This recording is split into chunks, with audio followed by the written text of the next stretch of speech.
Hey folks, welcome to another Broken Meeple video, and this is an experiment to say the least. So if anything goes wrong, please do not hound me for this. This is essentially the first of a collaboration run of videos that I wanted to do. I've said that now that I've got this Streamyard template, I wanted to mess around and try new things and get everybody else on the channel, and obviously that's going to be a learning curve, so just bear with me while I handle screens and overlays and stuff like that, because Photoshop is not my first, shall we say, skill set that I have.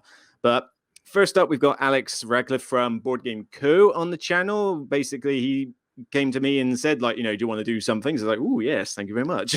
But we've watched each other's content for a while, and so it was good to try something new. This actual 10-second review is all his idea. So, well, to be fair, it's motivated by you. I watched your whole top 100 going through the Board Game Geek, and I was like, it was just really enjoyable to watch you just rapidly go through the top 100. And I was like, that'd be fun to do together. So it's my idea, but motivated by your own content. That's fair enough. But essentially, correct me if I'm wrong, what we've got is each of us are basically going to pick about 30 odd games. We've got some backups there. We've gone through Board Game Geek, but this is not all just from the top 100, or at least mine aren't. Mine are not either. Yeah, the majority are sort of top 200, but there are a few that are sort of scattered around, including a couple in the thousands, which are grossly underrated. But I'm roughly in the same place. I have the majority of mine are in the top 300 or so, and then it keeps going through the top 1,000, and even a few beyond, not a lot beyond. But, well, hopefully not so obscure that one of us has not played it, but we do have some backups in case. And failing that, we do have Board Game Geek as a backup to literally just think on the fly. So shouldn't be too bad. But we say 10-second reviews. Don't take that literally. We're going to try our best to do a 10-second thing, but basically you could call it rapid fire reviews or something like that. Essentially, it's a case that I'm going to say a game to Alex. He's going to give me, in as best as possible, a kind of short blurb, 2-sentence max, 10-second odd verdict of what they think of the game, providing they've played it. And then what's going to happen is that we're going to move on to the BoardGameCo channel, and we're going to reverse it. So I'm going to get the 30 games coming my way. Yeah. Of which I'm sure most people, if I know the people who follow me and follow you, will no doubt side with all your choices. And not really like mine, because I did get that from a lot of followers. It's kind of like, oh, they like the content but don't agree with anything I say, which is like, I'm not sure how I should feel about that. But no, so it's interesting. So I love watching your stuff, because both of us are known for being critical to a degree, but you're definitely far more critical in terms of your how much whatever. And I will say there is at least one game where you kind of broke my perception of it, where watching you talk about it was like, oh crap, he's right. And I literally, it ruined the game a little bit for me, but we'll get to that. But basically the idea is I really enjoy watching your content, even though I think you're dead wrong about some games. But honestly, I don't think you're that off. I would say usually one of the things I can say that is why I keep watching you is when people are so wrong that I don't agree with them, then they have to at least be entertaining. So there are channels that I just find entertainment value in. I find your channel to be informative, meaning even when I disagree with your conclusion, I usually agree with the reasons you brought to the table, which I already find an interesting conversation. Yeah, because that's the thing with all the games that we review and talk about. It's not a case of, oh, I like this channel because I agree with everything they say or everything they conclude. Like they give these games 10 out of 10, so do I. That's not the point.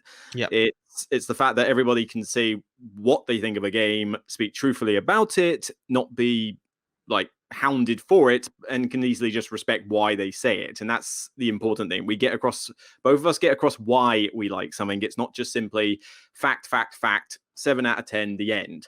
Because there'll be plenty of games, and I'm even tempted to do a little mini series on this at some point, where if I don't like a game, I'll still at least say why, and then somebody else can make their own verdict. But I'm tempted to do a little mini series where I look at the games I rate low, because the last video I did where I said how I rate my games had a bunch of examples I put in lower ratings, and people were obviously asking questions as to why.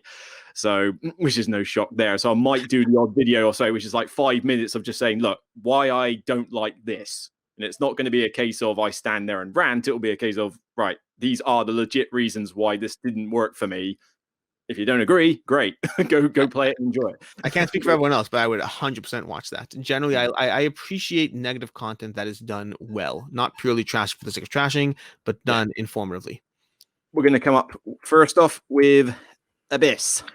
Oh man, Abyss. Abyss is a game that I have not played, sadly. It's one that I keep hearing good things about, and people have told me to play, but I have not got to the table, unfortunately.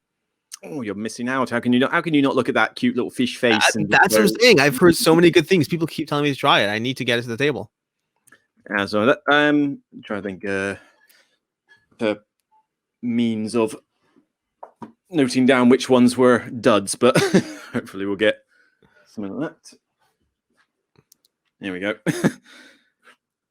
I don't need my Tainted Grail campaign notes anymore. So, oh, I just unboxed mine today. Oh my gosh. I saw your Instagram video on that. Actually, yeah, you got the massive, you got it all in one wave, didn't you? Which is a huge mistake. I will never do that again. Yeah. Oh yeah. Well, even with just a second wave, it was still a ton. Yes. It was ridiculous. Right. Doesn't matter which one, but next up we got Brass. Birmingham or Lancashire, doesn't really matter. So I'm going to go with Lancashire because I have played Lancashire. Brass Lancashire is one of Martin Wallace's best designs, taken to the nth degree by combining it with Roxley's production values, and it is a joy to play the puzzle that this Euro game gives you every single time.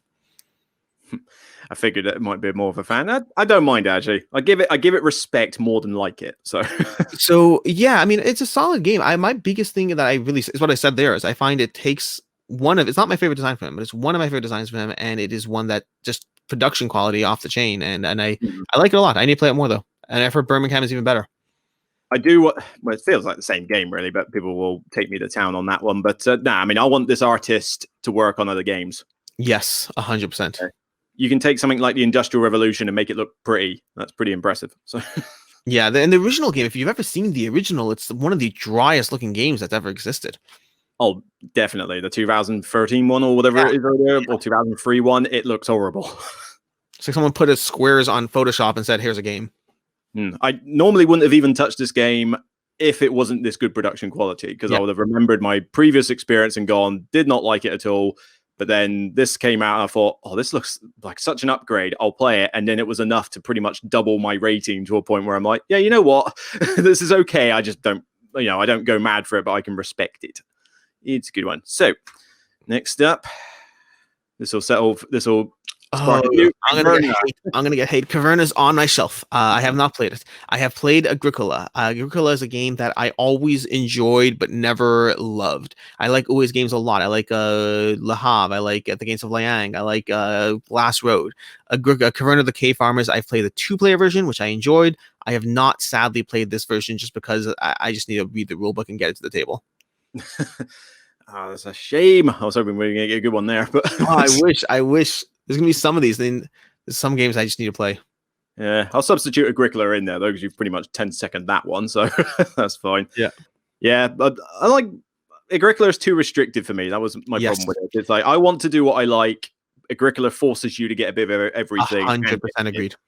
And supposedly Caverna fixed those aspects. Supposedly, it fixed supposedly like the feeding to a degree, making it less of a grind and making it so like I'm right there with you. Agricola, my biggest things where I felt the feeding was too much. I don't mind feeding, but I felt there's too much, and then I felt like I want to do what I want to do. Don't force me into hey, you have to be well balanced. Nah, this one you can do what you like. It will get the points. You still feed. It's not a grind, but I mean, Fields of Isles still my favorite of all is range, but that's like a solo 2-player like. What's the word I'm looking for? Smorgasbord of farming mechanics. But yeah, with the Caverna versus Agricola debate, I've always been a Caverna. I need to play it. You're pushing me to play it just by having this conversation. Like I really need to get to the table. If nothing else, I'll get you to look at your shelf in more detail. Yes. All right. Next up, I don't know if you've played this one either. I have played it. Coffee Roaster is a delightful solo game that I recommend any solo gamer give it a shot, but I will say that over multiple plays, I eventually got bored of it and did move on from it. I enjoyed all my time with it, but it's no longer my collection. There. So where do you fall? Do you hate it? Love it? No, it's on my collection. I love it. It's in. I've got it. I mean, I had this for several years when it was the Korean version. I think it was. Yes. I think it's a Korean copy because first time I heard of it was Essa and Eric Summerer mentioned it in their live show, and I thought, what on earth's this game? Went to the career booth, lovely little girl English not our first language, taught me it, fell in love with it, bought it, and then I've been sort of being the poster child for it ever since. So when this version came out, I thought, sweet, now the masses can get it. But even then, it's kind of like, come on, people talk about it more. It's cool. To me, it was an instant win when I first played it. I love coffee, and board games about coffee are few and far between and haven't been amazing to date. And I really liked the solo puzzle it presented. I found it immensely enjoyable, and I played it like dozens of times, just getting into play. But then it got to a point, and it's the kind of thing I can see myself getting back down the road. But it got to a point where I no longer had the desire to pull it off the shelf, because I had done the same cycle again and again and again. It doesn't really mix up the experience, in my opinion. If you gave some sort of expansion to it, I would get it in a heartbeat. I'd get the base game and the expansion back. To me, the experience is only variable based on the types of coffee you're producing, which, while it changes the puzzle, doesn't change the gameplay. Sure, yeah, it's a similar feel each time. But yeah, there's one, and yeah, I wouldn't mind a tea equivalent for this one as well. All right. Now everybody knows this one as one of my nemesis games. I do know it is one of your nemesis. A 2. Oh my gosh, Luke, we should talk. So Concordia is a delightfully amazing Euro experience that does not rank as highly for me as it does for the general population, but apparently ranks significantly higher for me than it does for Luke Hector, the Broken Meeple. I think Concordia is a excellent puzzle of how to do any number of different things that all get progressively better if you did other things in the sequence first. But you want to do it all. You want to do it all at the same time. You need to continuously iterate upon that little puzzle until you eventually reach the conclusion of the game and hopefully win the game. That was about 30 seconds off, but yeah, I'll let you go and have it. All I got to say is wrong. No, so I give you my biggest critique about Concordia, and I love it still. My biggest critique is the puzzle being presented is so impactful and so meaningful, but sometimes at the end of the day, it just comes down to collecting cards that give you points. But if I ignore that while I play, I really enjoy what's happening. I get it up to the point of the card selection, because Aquatica does a similar thing, and it's like, okay, it works nice in that game. But I mean, even theme aside, we've seen enough of these traded in the Mediterranean ones that there isn't a theme in it.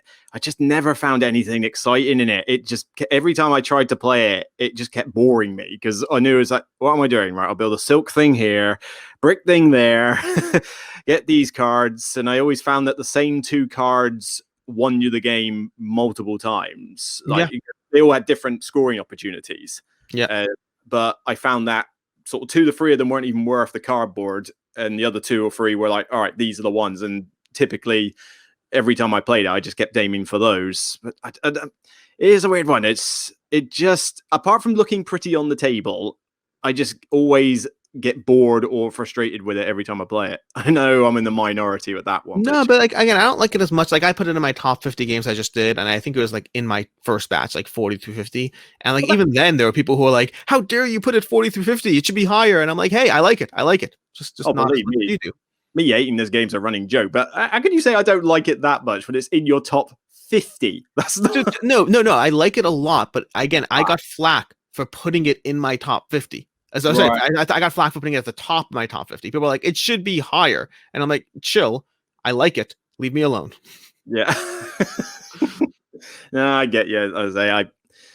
I just go and get on with it. I mean, that Board Game Geek, it's ranked what, like 19 or 18 overall, something like that? It's 18, and I just don't get it. Yeah. No, I like it. It is my favorite Matt Gertz game. How's that? All right. 10-second odds. Oh, this can be hard. 10 seconds. Cosmic Encounter is a delightful game that I find the enjoyment of the experience to be significantly better than the game mechanisms involved. I think the game is subpar, but results in a fun time every time I play it anyways. Yeah, that makes pretty good sense, actually. I mean, you break it down mechanically, it's like, it's a little fiddly, or it certainly does get fiddly when you start throwing in a million expansion stuff. But what's the neck of the game? There's a bunch of us around a table. We're all negotiating. I've got aliens with game-breaking powers, and I get to lie to you on a regular basis. It's like, yes. It's like, oh, I enjoy it every time, but like, I got rid of it for a while. I currently own it on the expansions. I got rid of it for a while because I was like, it's just not a good game.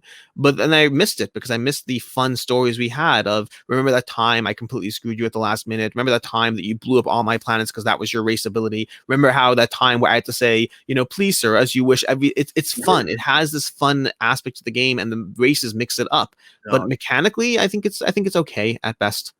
With that, best experience I've had, I can quote one of Paul Grogan's little mini events he did in sort of Devon Way. I remember going there. We had an 8-player Cosmic, and we did the team variant. So you went in pairs. So this was like a big epic game.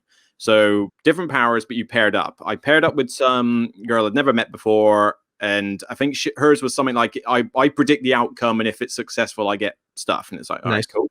I was the Void. The Void is a alien which basically you collect all the dead ships, right? It's not so much collect; they just get removed from the game. Oh, okay, fine, okay, yeah. If you lose to me, your ships are gone permanently. Deal with it.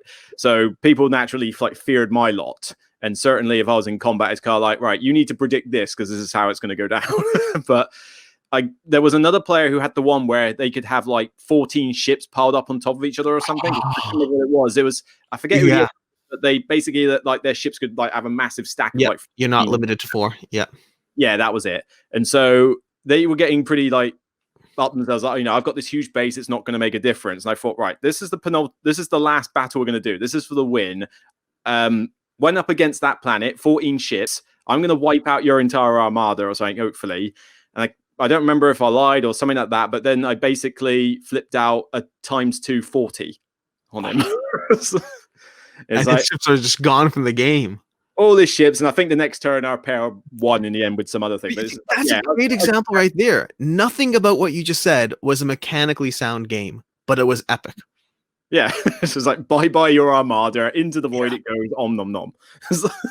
I like Cosmic. I got it back because I couldn't live without it for it's a good game. Yeah, so that. Right, moving on to D. In honor of PortalCon this weekend, I'm doing stuff for. What about Detective? Detective, the only one of this genre that I believe I have played, this genre of games, is going to be Chronicles of Crime. I have not played Detective. I have not played Sherlock Holmes. I like them in theory.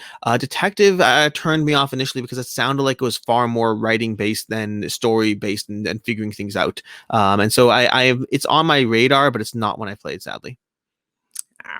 Easy one. Okay. Let's say we'll move on quick from those. But yeah, I do enjoy it still. It's in shot. Not quite. Barely. No, probably not. But nope. Looking forward to more content for that one. Let's see. I'll say if you haven't played it, we'll move on quick. That's how we'll do it. No. All right. Now then, Gloomhaven. Okay, Gloomhaven is an epic experience that I understand, and I understand why it's the #1 game of all time. It is far from my #1. It is a game that I may actually one day finish playing it, but I think I'm more likely to finish playing Jaws of the Lion and then move on from Gloomhaven. I have played 3 games of Gloomhaven and then put on my shelf to eventually finish. I like the puzzle it's presenting a lot. It's a lot more work than I would like to get that puzzle to the table. So that didn't... I don't mind it too well. For me, it's kind of like below average thing. I mean, I remember our first game playing it like taking forever, and this was for a 3-room scenario. It's like I got to literally go through 3 rooms, and this is taking hours. It's like, come on, what happened to that? But when I want a dungeon crawl, I want the quintessential dungeon crawl. Give me Descent, give me like Imperial Assault, give me kick down the doors, kill the bad guys, get the loot, and like do the cheesy fun with that. Gloomhaven to me just felt a bit too much like the same feeling I got from Mage Knight, where it's like, this is a Euro puzzle game. Here's the fantasy theme on top of it. And granted, he put a lot of content out for it. I'm not going to deny it. Endless replay value. If you're one of the people who are like fallen in love with the game, you've got endless replayability in the box, but you're paying for it. And it's obviously a bit of a mission to set it up and get it going. I mean, just to get a decent insert for it, I think costs as much as the game. That's gonna be my problem with it. I don't mind the Euro combined with the dungeon crawler. I like both genres. I like rolling dice and I like Euro-ness. But for me, it's just that the degree of work required to get at a game which is solid for me. There are other games that will give me a better experience with less work, unless I have it left on my table, set up, and constantly playing it.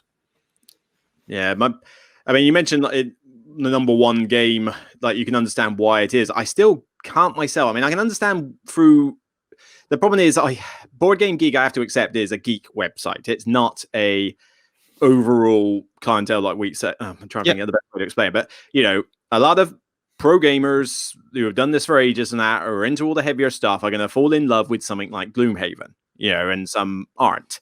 The problem is, I don't see something that is a £125 giant crate of a box, complex puzzle game with a generic fantasy theme on it, being what everybody in gaming or what everybody should think is like the number one game of all time. People give me flack when I say games like Ticket to Ride and that should be like number one on Board Game Geek, because you can't think of anybody who hasn't at least played the game, let alone the fact that most people have got it in their collection, at least one of them, or has shown it to a family member or brought in new gamers. It's, and it's an evergreen since 2004. That's the kind of thing that makes me go, all right, this is a potential for like a top 10 game of all time. Even it doesn't have to be like a 10 out of 10 for me. It's a case of what I suppose most influential it's done more. Yeah.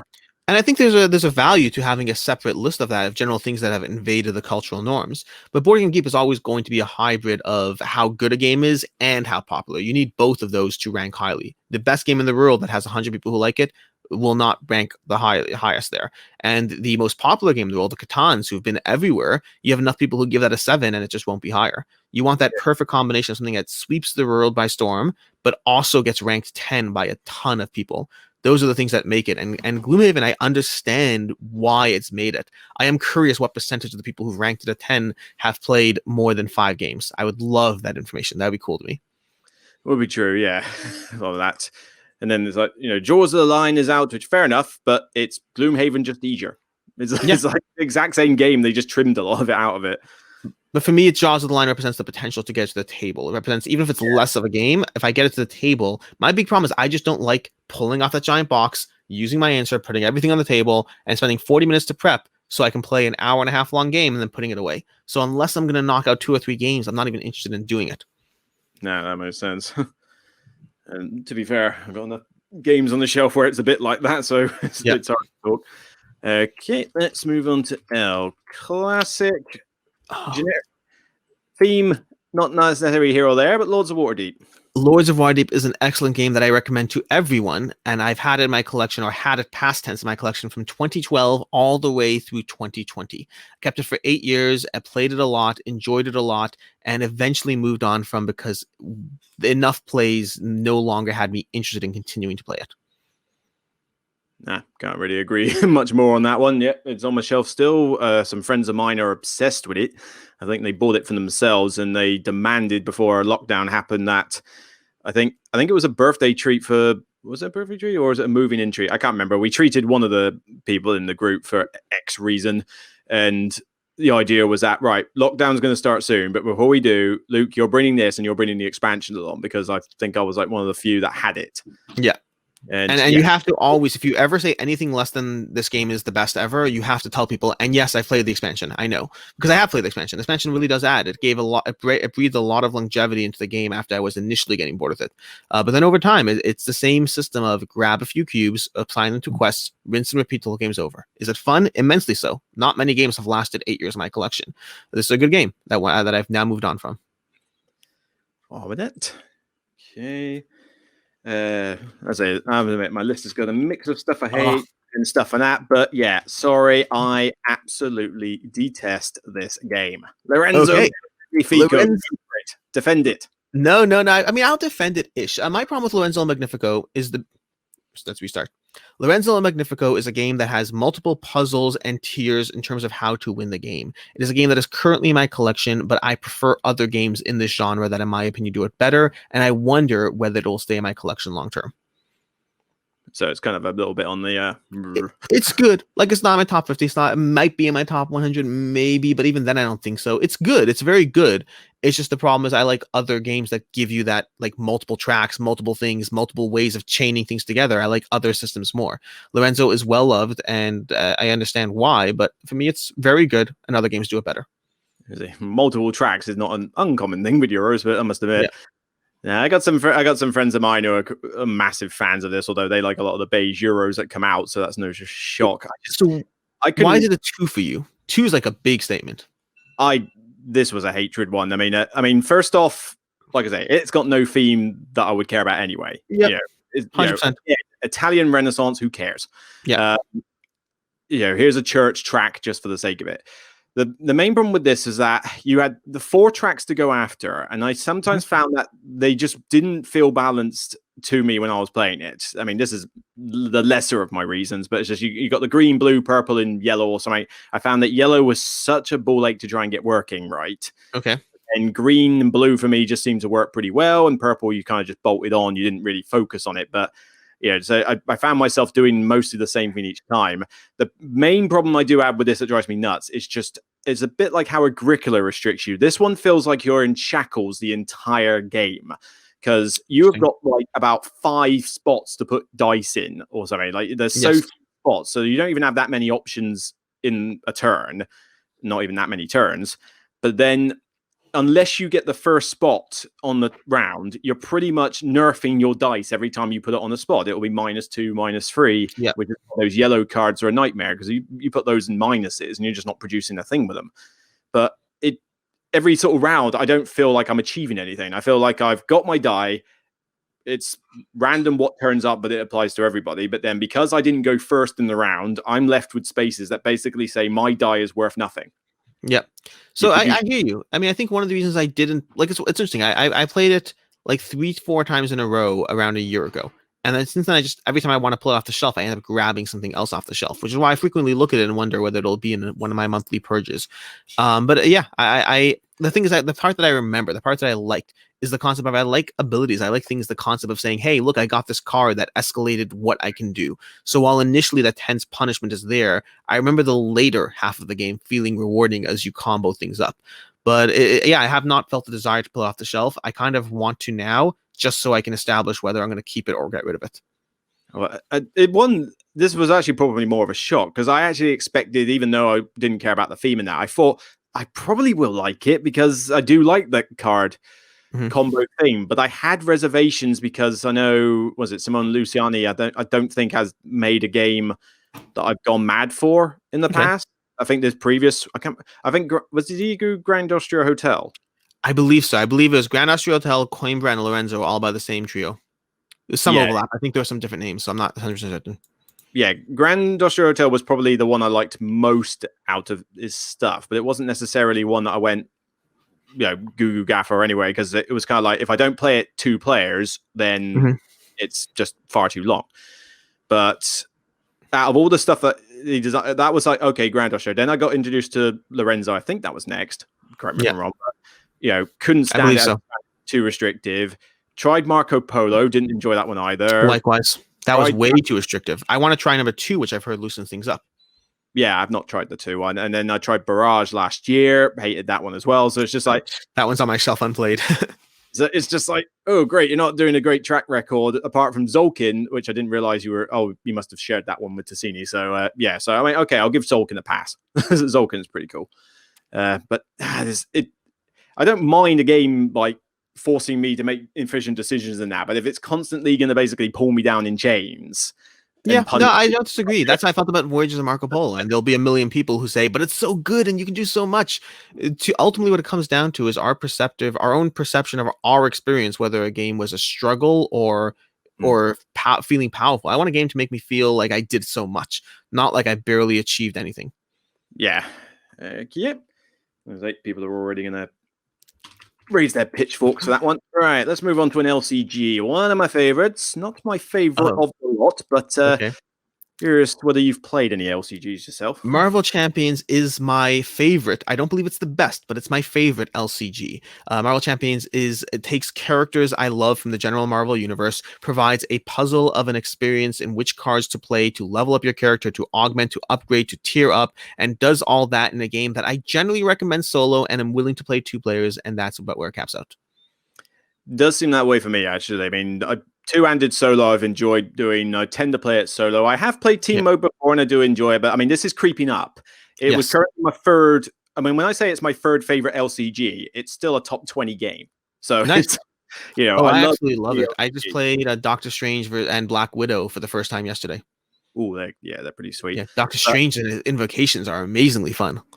But if it keeps changing up, I mean, for all that, this could overtake Lord of the Rings or Arkham at some point in the future. I mean, it is getting to that point. Yeah. And Lord of the Rings, I never tried. Arkham, I tried. I think Arkham is a better game, but I found Arkham, wanted to play it more and therefore didn't get it to the table stuff. Meaning Marvel, I'll pull out and play a single game. Arkham, I need to play a sequence in a row, and that made it harder for me to get to the table. And so Marvel is my preference. What's that one? I can't see.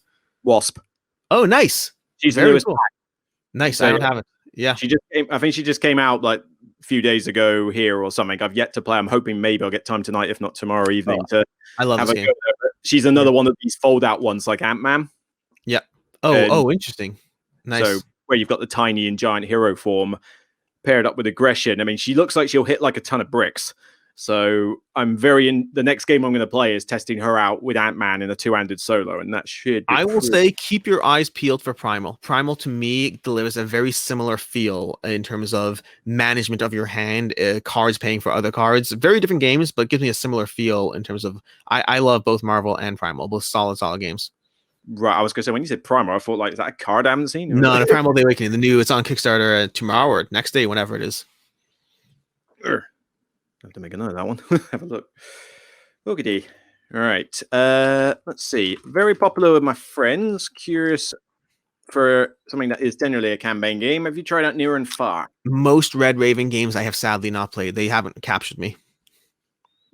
They just haven't captured you, right? Yeah, the only one I have played is Above and Below, and Above and Below, I remember playing it once and thinking it was okay and didn't feel the need to go back to it.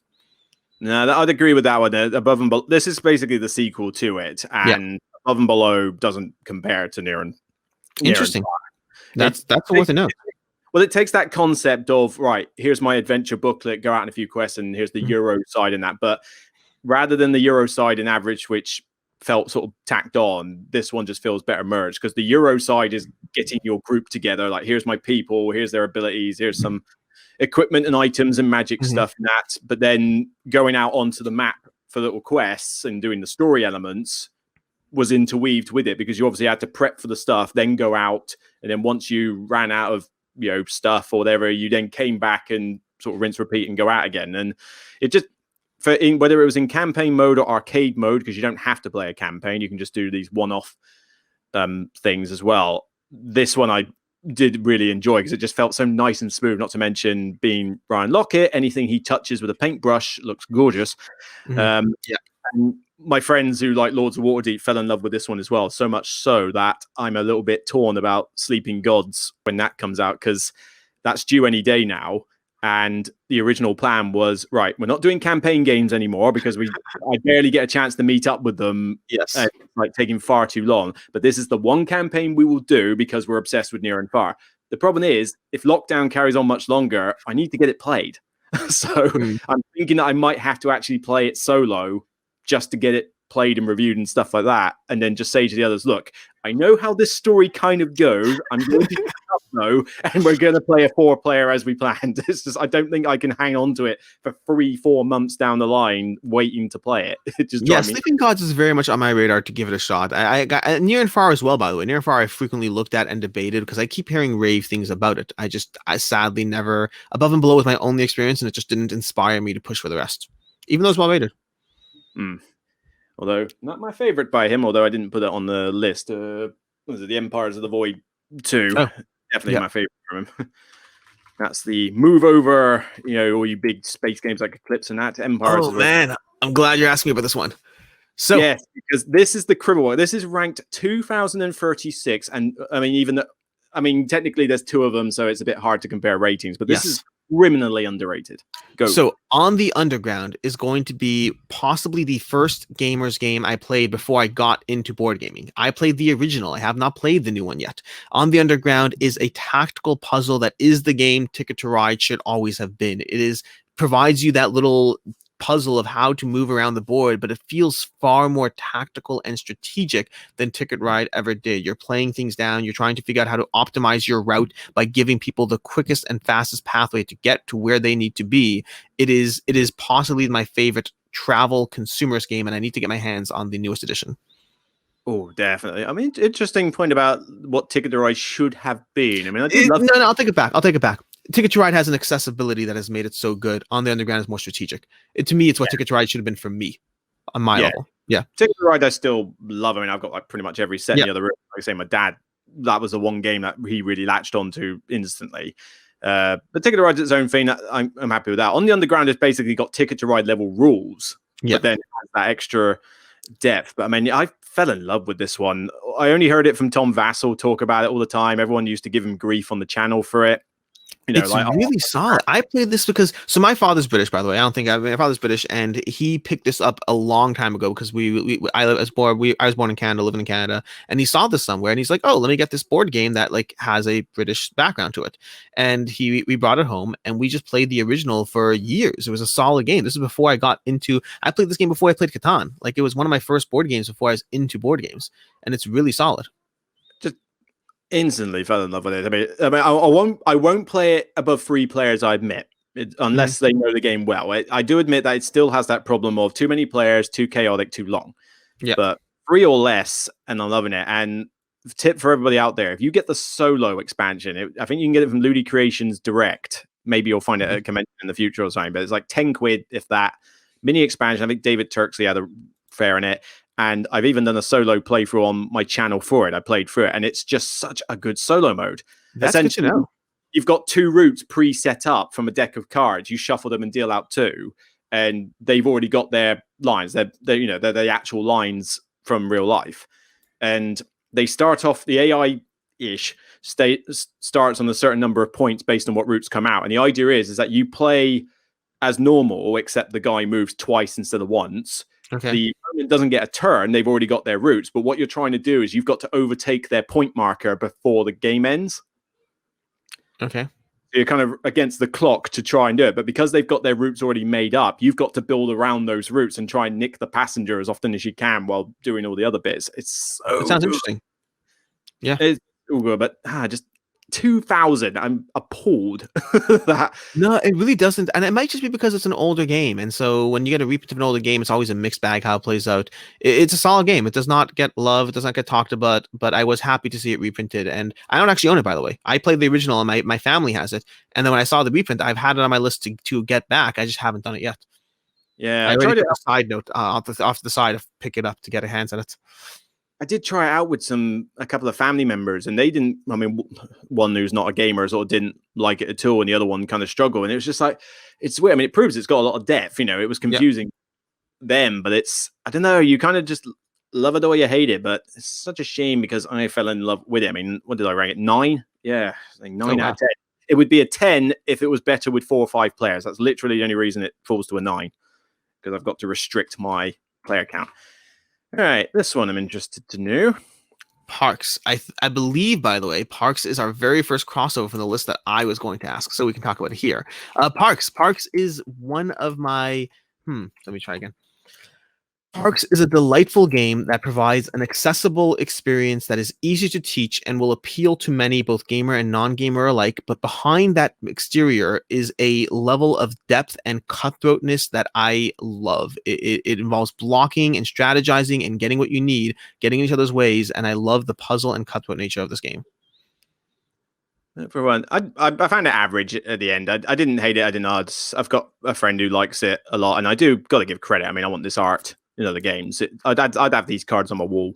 For me, I read the rules and I literally sat there and said, what is this game and why do people love it so much? For me, the thing I love about it is the blocking people. It's the getting in each other's way. I play it at 3 and 4 primarily. I played it 2 once, but it's just getting in each other's way along that map and just dropping a piece off and saying, I'm just going to sit here. I know you want it. I'm going to sit here and move my other person along the map and get in your way. There's so much ways to mess with people. And then the upgrades provide a nice little extra. I haven't played with the Nightfall expansion. I do want to get my hands on it. Yeah, I didn't mind the meanness too much because for that. I mean, it had a similar thing to On the Underground. If you played it with too many players, I thought it just went on too long. Yeah. It needed that. And I didn't mind it. I didn't love it or hate it. It was just kind of weird. I sort of played it and thought this is basically Splendor meets Tokaido. That's essentially what I'm getting. It's that Tokaido movement mechanic and Splendor goal. You know, get your colors, trade them in. But then as I'm playing it, I'm thinking, it's been an hour and a bit. We're still playing this game. I could have wrapped up a Splendor game in 20 minutes, and I can't see why I would play this over Splendor. Yeah, I don't disagree with you on the surface level of the card collection. For me, it's the meanness that keeps me there. But if it's just about the lightness, I agree. Splendor's probably a better choice. But nah, I got some fans of this one. All right, let's have a look. All right. Oops. Oh, sadly, I have not played Robinson Crusoe. It is on my list of games that I should play, that I need to play. There's only like 7 games in the top 100 that I have not played, and this would be like one of them. It's. I've heard. I owned it for a long time. Finally got rid of it. I just heard for so long that it was brutal and punishing, and I like cooperative games where you have like at least a 40% win rate. I don't mind losing. I just want it to feel like I could have won, and I've heard this game is punishing. Oh, it's punishing. Yes. I mean, some scenarios are easier than others, I have found, but from a theme perspective, oh, yes. This is another stories one. I think one of Dice Tower's funniest live streams is Ignosti trying to teach Sam Healy and just watching them all basically mess it up. Like, blatantly they're going to lose, but how they do it is like the funniest live stream I've ever watched. It is a good story game, but yeah, just theme-wise, it's a challenge. I know half the time I'm going to lose, but I don't care because if I lose, I know why, and I laugh about it. We've got new stuff coming out this year, which I'll find out. Yeah, the giant box of everything. I saw that. Well, I've got the box of everything already. He sent me a copy of that. I've yet to sort of get it out. But no, there's something else coming later, which is kind of like a scenario book. Nice. So, lots of these scenarios that have been made by them as well as fans. It's like, that's probably something that I think would be pretty sweet rather than more mechanics. But, okay. What's next? Let's go away virus protection. A minute. Root, right. Our second crossover one. Root is a game that I have any number of critical flaws that I can assign to it as to why it should be a terrible game. But at the end of the day, I enjoy every single play of it. That's a pretty good summary. It locks you into these roles. It locks you into these predefined scripts of what you have to do. And there's imbalance in the factions. There's so many different things about why this game is just not good. And yet I enjoy it. I own it. I own all the expansions, and I like mixing it up. I will say my least favorite route is core route with the 4 default expansions. The principle of how those 4 interplay is so broken out that you literally just fall into your own pre-established script of what you have to do in order to keep the game balanced. As soon as you mix it up with more expansions, I find that unless you're playing with a group that plays route a lot, then suddenly no one knows their role as clearly anymore, and that allows for actual creative freedom in the game, which is where I enjoy it most. Yeah, I've not tried any of the expansion stuff. I mean, I've played it a few times and sort of gone, it's cool, like the idea. Everything was balanced, and I think they kind of agreed and sort of changed that with some of the changed it. Yep. The app, I'll give it credit. I played it a couple of times live stream, and it is probably one of the best apps out there in terms of this is how we translated it to an app. It's pretty sweet. I've given it a 7 overall. I still think it's good, but the problem is that if I play it, you've got to have people who know what they're doing. I can't just teach this. I can't teach 4 different games to new people on a regular basis. It would drive me nuts. And as soon as you go, right, 2 of us know what we're doing, you 2 don't, it all goes out again. I 100% agree with you. I got rid of it, actually. I played it initially and thought it was a great game, gave it like 5 plays, and then got rid of it. And I actually only recently got it back about like a month and a half ago because due to COVID, our game group has shrunk from like the 20 or so variable people that show up one night versus the other to we now have like 4 people because we're trying to we're still playing games, but we're trying to limit our interactions. So we have 4 people and 4 people is it. And I realized now's the time to get back root because I'm not teaching it to other people. I'm not interested, like you said, I'm not interested in spending an hour teaching a game that is actually simple. Just it's a full set of rules for every faction. And so I got it back because of COVID and because of the changed nature of our game group. And I have been enjoying it immensely in that context. But I agree, I have no interest in teaching this to people.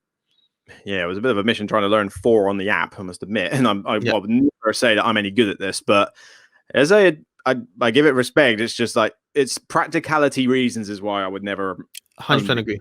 Yeah. Right. You probably never played this one, but I'm curious. Oh my gosh, Rune Stones. I read the rules last week and set it up, and we did not play it. I literally just finished reading the rules for this game. I have all the expansions already. I've heard so many good things about it. In fact, it may have been you. You like it, right?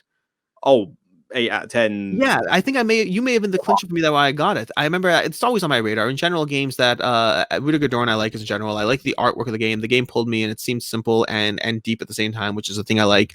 I know how to play the game. I've literally read the rules last week. I just didn't play it yet. I overlooked this one so much because I don't tend to go for a lot of Queen Games stuff. And at first I thought, Queen Games, it's going to be generic, whatever, not bad. Mate of mine kept going on and on about it, saying, look, you got to try this. Saw it played at conventions and thought, it does look pretty good. Not to mention pretty as all get out. It's pretty beyond, yeah.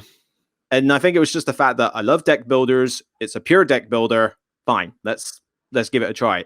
Played it, fell in love with it, bought it, top 100. It's like, yeah. It looks great. I have this and Merlin that I both want to get to the table. Merlin, I've heard enough mixed things that I haven't felt the drive to finish reading the rules. Versus Rune Stones is like a 6-page rule book. It's easy. I clock through it, set it up, and then I was gonna play with my wife and someone else, and my wife's like, "Oh, I'm a little tired actually. Can we play it next week?" And I was like, "Yep, no problem. We'll pack up and play it next week." But I need to play this game. It looks so simple and accessible and appealing, and like you said, pretty, and powers and deck building and weeding your deck. It has all those things that in theory I should love. Yeah, I didn't grasp with Merle though. That's a failed one, isn't it? Yes. I've heard more mixed things than that. I just have not felt the rush for that one. This one though, yeah, no, but it is 6-page rulebook. This is like one of the easiest deck builders you will learn. Very straightforward.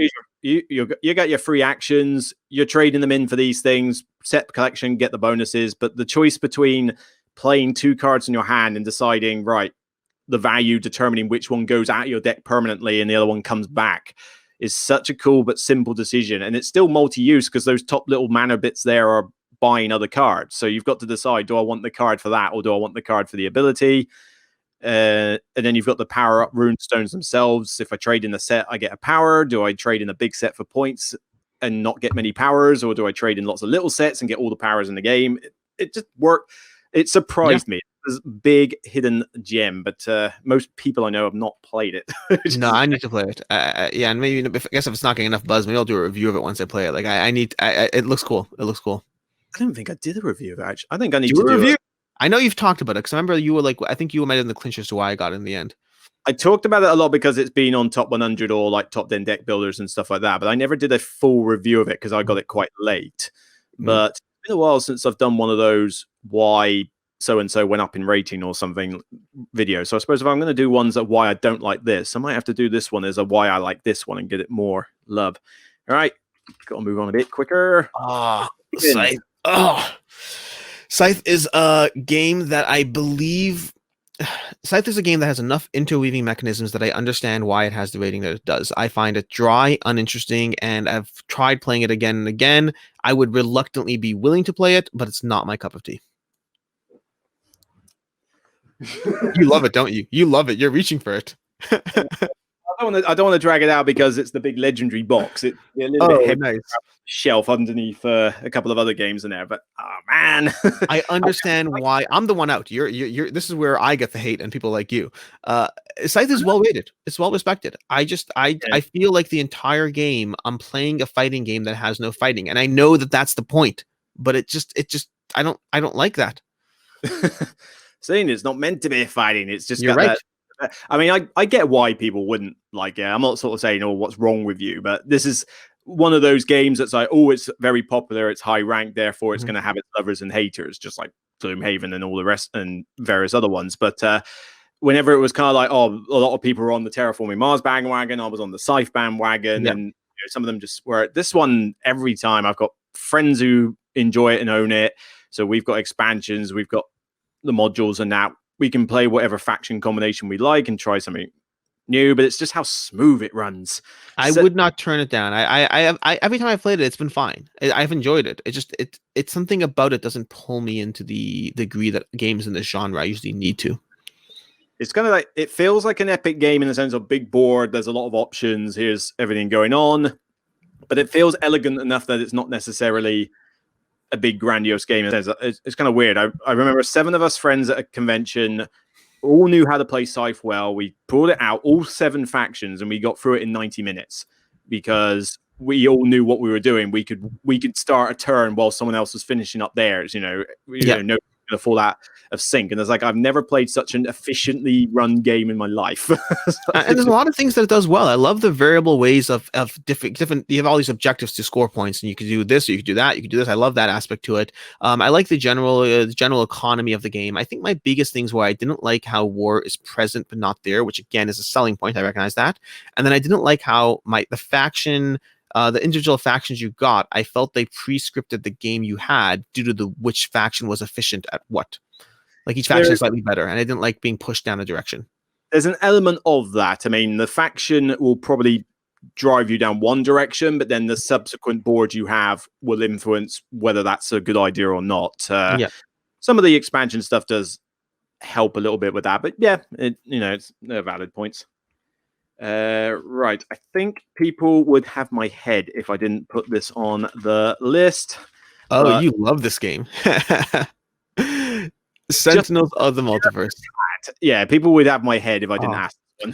Sentinels of the Multiverse is a game that I got, I believe it was in my first batch of games that I ever purchased, and I liked it, and I kept it for like 7 years. But my problem with Sentinels came down to the fact that I found over enough plays, I would pull it out and have bad experiences due to the combinations of expansion characters and everything else I pulled out. And after one too many bad experiences, I decided to get rid of it because I liked it a lot, but not enough to put up with like a messy thing with like 14 different versions of rules. I love the promise of Sentinels. I love the world of Sentinels. I love the ability of Sentinels. I don't like the amount of maintenance and then edge cases as you mix in expansions. Yeah, the maintenance is definitely the thing. It's been my top game most of the time on my top 100 or something. I just fell in love with it, bought it. I've got collectors set in there. I've even got the Cauldron like print and play stuff that fans made. You know, the combinations I've got is ridiculous. And then if I can't be bothered to set up the cards, I'll just go play the app. The app's really cool as well. Like I get entirely why people wouldn't like it. It's a very personal thing because I'm used to the bookkeeping part of it, but no game's ever perfect. So even though I give it a 10, I still acknowledge, the bookkeeping's a bit of a mammoth beast if you're not used to it. But I've kind of got game. Again, like this goes in the category. There's so many games I kept for years, and whenever I keep a game for years, it means I liked it a lot. Man, I've got a system to sort of like left to right, play it in this order, and I can usually keep up with the book here, especially when I'm playing it solo. Although you play the what's he called? Well, the one who's basically Galactus Thanos or whatever. I forget Oblivion. Omnitron? No, I can't remember. I know you're talking, but I can't remember his name. I've never had a more, shall we say, bookkeeping intensive game of this in my life because it's controlling multiple heroes. When one dies, another one comes in. But it took most of the day, I think, for me to sort of get it done because it is very long and wrought. But I don't think I've ever played a more epic superhero battle in my head short of Avengers Endgame. It's just like, wow, this is like, that was worth the win. But yeah, it was a very niche battle in a sense. But now a lot of this is kind of personal just because I'm a fan of superheroes. So no, I mean, I love superheroes, and I this game is solid. I Freedom 5. Like, I backed Freedom 5 because I'm hoping for, like, it's gonna be a very different experience, obviously, but I like the concept of this world. I like this Freedoms. I like Sentinels Multiverse universe, and I like superheroes in general. And again, I like the game for a long time. It was more the expansions that almost killed it for me because they gave me too many things that I did not know how to manage on a regular basis. Freedom 5 was almost an auto back until the value just dropped. I mean, you even made an editorial on that front, and it's just like, well, I don't know if I want this type of gameplay, Defenders of the Realm, but it's Sentinels. I'll go with it. Looks cool, but then suddenly the value dropped dramatically to get the stuff you need, and it's like, just push me away there. Then they dropped that $500 all in. It was, there are people that loved it, and there are people who are like, well, I was in at 100, I was potentially in at 200, but I'm not in at 500. It's a real problem with Kickstarter and add-ons. It pushes people away and makes people happy at the same time. Yeah, I went away, took the money I was going to pledge, and then found another game that gave more value than the other one did. It's just like, and for what it's worth, I played the prototype. I think it's a very potentially a good game. And the truth is, the fiddliness I didn't like about it is the same thing I didn't like about the card game. So it may or may not be for you, but you can always wait and see how the reviews turn out because it's an interesting one for sure.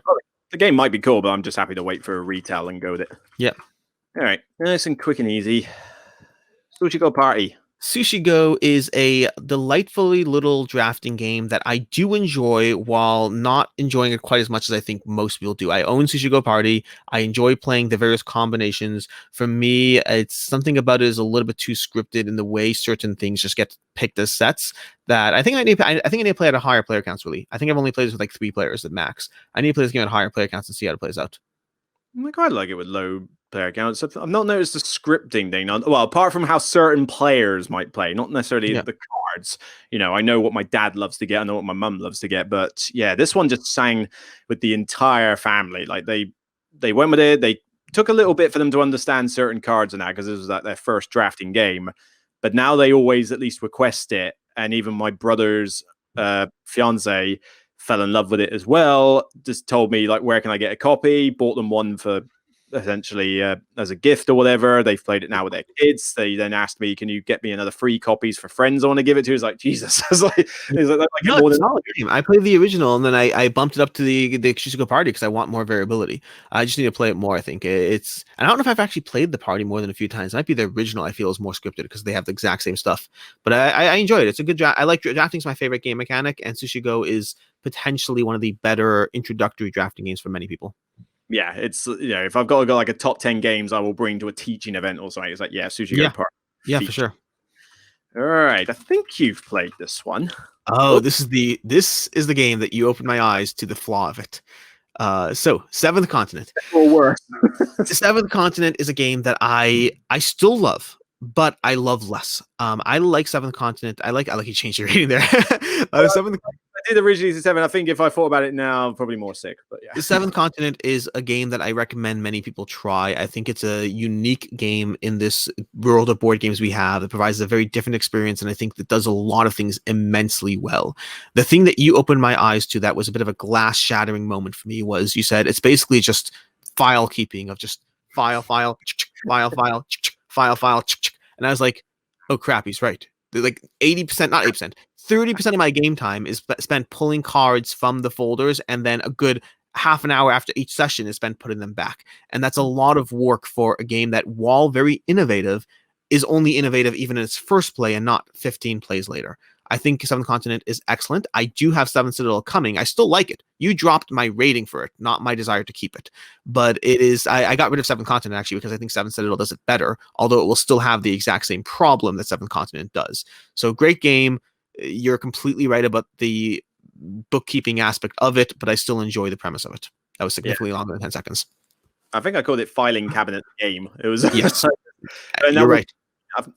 Maybe Seventh Citadel would be better. I don't know. I would happily try it, and I did enjoy some of the gameplay to begin with. Mm-hmm. The 2 biggest problems I had with it was that filing cabinet thing just drove me nuts because there was just no easy way to get the cards in and out, especially if guide and rinse repeat certain bits. It's like, oh, do I have to go through the card system to do stuff I've already seen because it didn't change? So annoying. But then the other thing was that I hated that I don't mind open world games like in video gaming. It's a little easier to traverse them, and you've usually got some idea of like, right, I've still got this mission to do, but I can do what I feel like. This one's open world, but it literally just says you're on an island, go. It's like, well, what am I supposed to do? And it's like, go find this. Well, what is it? I don't know, go find it. It's like, excuse me? And the map is so huge. And the first scenario is actually not recommended as the intro scenario anymore. One of the expansion ones is better because the intro one's like 7 hours long and it covers most of the map. And I just got to a point where I'm like, I have wandered around this island for years. I still don't know where I am or where this rotten objective is. And it's just like, give me a guide. Just put an arrow on the floor that says, go this way. So Seventh Citadel fixes both of those to a degree, although granted, I only played one scenario of Seventh Citadel. But Seventh Citadel, so it doesn't fix both of these, I lied. It does not fix the filing system at all. It's going to still be a filing system. But the part where I like about Seventh Citadel better is the story is more immersive to me, and it felt more guided. It's still open world. You still don't have a clear guideline, but it did not feel as branchingly wide as Seventh Continent did. It felt more like it's pushing you in a different direction, and I appreciated that because I also I don't mind the concept of an open world. Hey, do what you want, figure it out. But like you said, you can have experiences that someone will go the right direction and finish the first scenario in 3 hours, and someone else could be wandering at 15 and get nowhere. Yeah, it's like, I'd be interested to see what Citadel changes on that front. I can't remember what I said. There was something else I played that was similar to it that I preferred. Maybe this is when I was playing Tainted Grail. Aetherfields? Maybe? No, Aetherfields didn't work with me. Check the review of that one, but no. I have. It's just back when I reviewed ones. This would have been April, May time. So maybe that was Tainted Grail. I'm not sure. There was some other campaignish game similar to this that I was playing. I was sort of like, all right, I'll pick this one instead, but I can't remember it off the top of my head. Right, going on a bit. I think we might be doing another video next week at this rate, but never mind. People don't mind my videos going on. Right, The Crew. The Crew, The Quest for Planet 9. I can't remember if you like this or not, but I'm just going to go ahead either way. The Crew is a game that is, to me, the only trick-taking game that I have ever enjoyed. I do not like trick-taking as a genre. I find when you do it cooperatively, the puzzle presented makes it very interesting to actually go through. It teaches quickly. You can knock out a bunch of games. I generally recommend this game. Nah, I agree on that one. I don't think I went mad. Oh no, I did bump it up to an 8 eventually. Nah, this was a not quite distinction level because I mean, like you say, trick taking is not my favorite mechanic in the world. So it's like at the end of the day, it's just tricks. But I couldn't deny that this one has gone down well with a lot of people at my gaming group. It's good at most player counts if the difficulty spikes are a little bit more higher counts. But the way this combined it with a co-op with all the different scenarios, I just thought was ingenious. It's like, I want innovative games. This was my definition of innovative, like somebody actually thinking outside the box for a game. It's just bizarre to combine cooperative and trick taking. Like, who sat there and thought of that? It's fascinating. But it works nicely. And I say, I gotta give it credit for that. I was trying to think if there was anything else. I did have serious worries going into this though, because it was getting buzz, even though I'd barely heard of it. And I thought, trick taking, seriously, this is now the best thing. But it's like, it's Cosmos, so I'll give them a try. But I'd already had bad vibes from the mind and the game. Oh, interesting. Those two silent, don't talk to each other games. Those two drove me nuts. Like, couldn't stand them at all. And I thought, is this going to be another one of these that I'm just going to latch on and hate? This one gets past though, because the silent treatment is there. But whereas I think in games like the game and the mind, you are just guessing. You don't have anything to go on. It's like, I've got to put down, I've got a 50 here. Do I know you got the 52? I got no clue. I was like, I'll play it. Eventually I'll get bored and play it. But this one, you can make educated guesses. If you know how trick taking works, you see what people put down. There will be some hands where you're like, okay, this is probably a chuck away card. Yeah. But if people know what objective everyone's got, so if somebody needs a 5 yellow and somebody puts down like a 6 yellow there, and I'm like, you must think I've got this. So you haven't got any yellows left, so you must believe I've got it. So I better put it down. As soon as I can make a decision like that without talking, win. And then the occasional hint you can provide with like only highest, lowest also gives you that tool. I mean, I happen to like the game in the mind, but the crew is very different. It's not the same genre of the degree to non-communication. It's much more figure outable, which is not a word.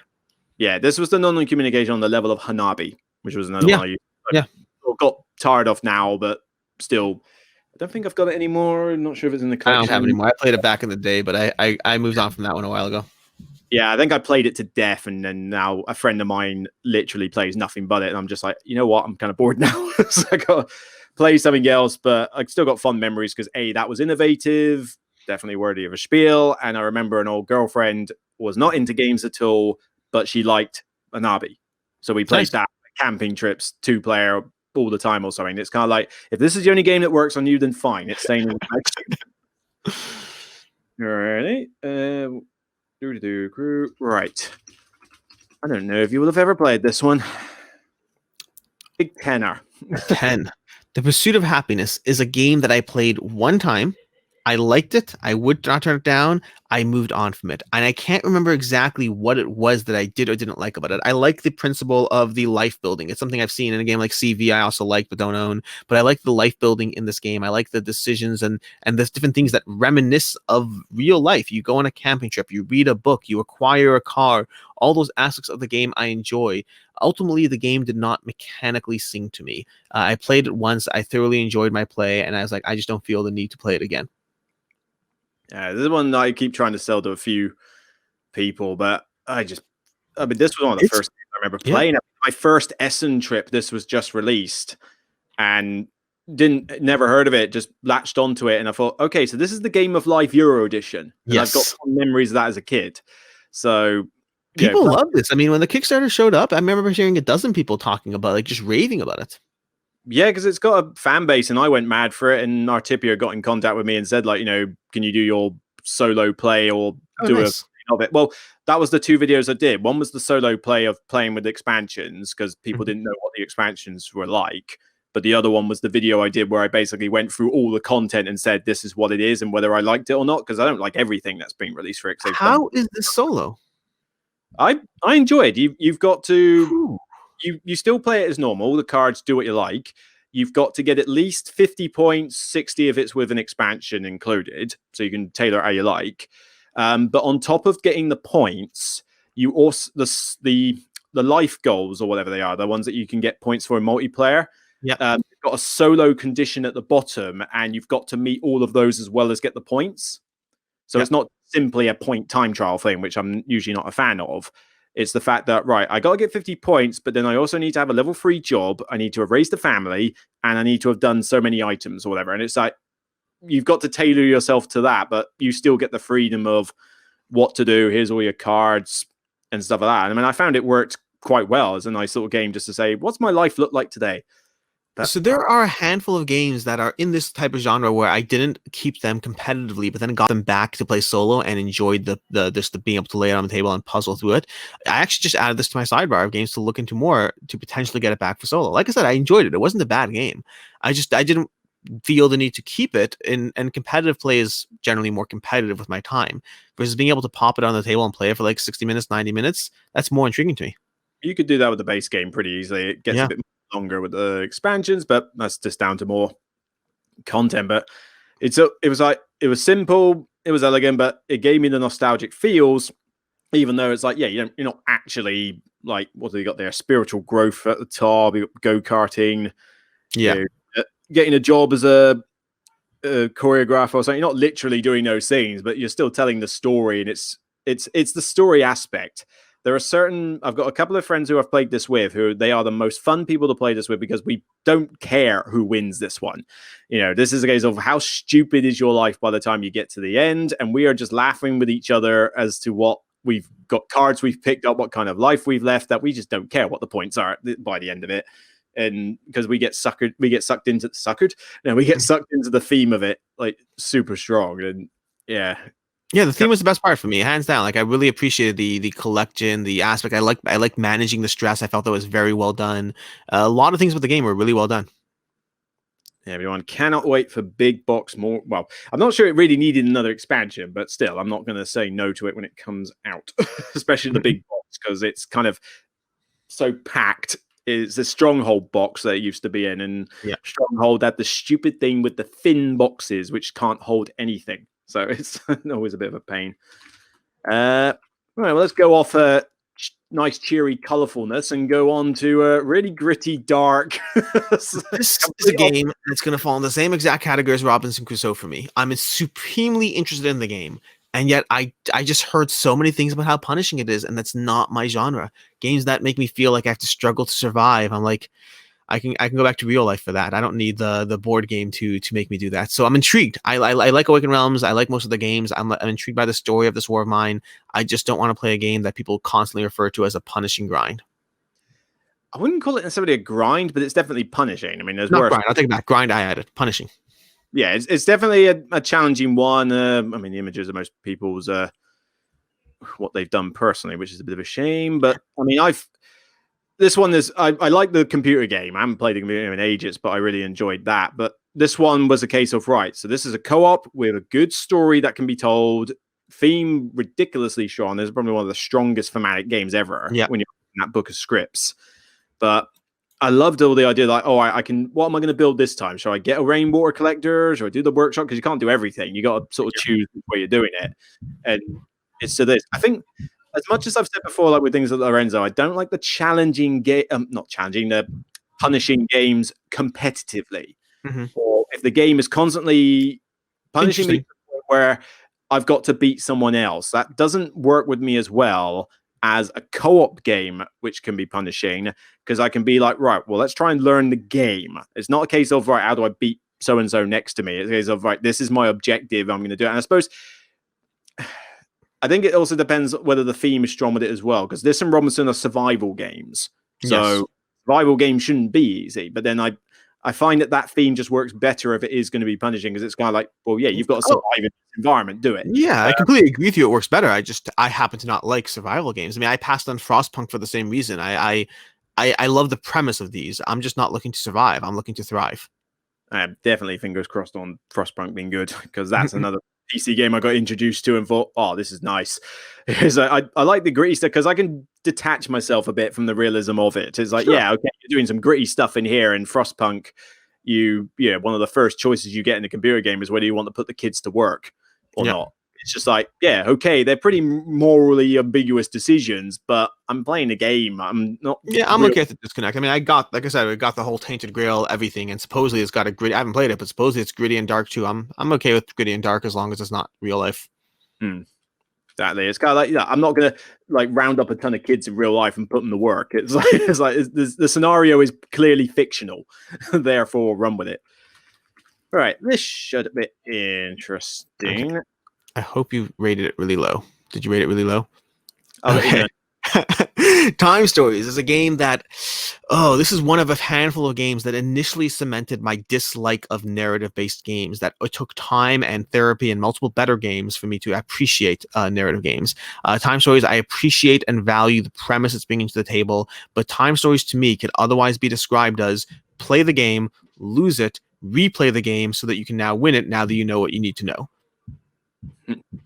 That's pretty some truth to that, actually. Time Stories is a weird one with me because you said that I do it high and low. It depends when you ask me that question. Oh, the ending, supposedly people hate it. Oh, the ending was bad. This was an overtime thing. If I compare the analogy to TV series tend to peak first season or second season. Yeah. They start off great and then gradually get slightly worse, or they hit the ground running reasonably well, or maybe stumble in the first season, but then the second season they get in their groove, bigger budget or better writing or something, and then the second season is usually the best of the lot. And then it just gradually gets worse. Never bad, but it's like, oh yeah, fourth season never measured up to the second season. Yeah. Stories does the exact same thing of peaking early and then falling flat on its face later on. Because if you asked me this question, if I played the first couple of scenarios, this would have been a 10. Like, I think it would be a 9 or a 10 because I loved that first scenario in Arkham and I quite enjoyed the zombie one as well. And I thought, if it carries on like this with a big overarching plot and all this stuff, this is going to be fantastic. Ever since then, it then started to gradually get worse and worse. The scenarios were never as good. The overarching plot felt like it was never going to end. There was too much delay between expansions. And then, the ending basically said, all that stuff we were teasing, useless.